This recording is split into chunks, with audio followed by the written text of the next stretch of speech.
Alamin ang latest weather update ngayon dito sa Sir Aris Official Weather News Today. Sa kasalukuyan pa ay patuloy pa rin ang pag-iral ng habagat sa malaking bahagi ng Luzon.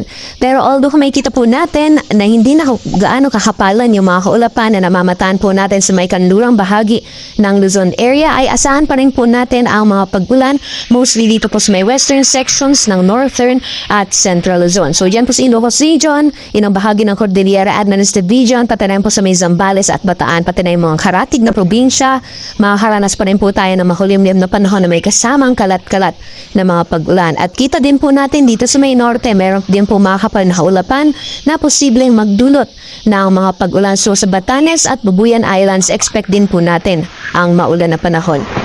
Sa may bandang south naman po, dito sa Mindanao, may namamataan din po tayong mga kapal na kumpul na kaulapan na dulot na epekto ng Intertropical Convergence Zone or ITCZ. At dahil po dito sa ITCZ, expect din po natin ang maulan na panahon sa may southern and western portions ng Mindanao. So for today po, mamayang gabi maaring maranasan po ang maulan na panahon for most parts of Davao Region, pati na yung Sorsogon, BERMM, pati na rin po dito sa Zamboanga Peninsula. For the rest of the country naman po, wala tayo namamataan na kumpul na kaulapan na posibleng magdulot ng tuloy-tuloy na mga pag-ulan. So asahan pa rin po natin ang generally fair weather conditions, pero ngayong gabi po ay posible pa rin ang mga isolated rain showers o mga panandalian na mga pag-ulan.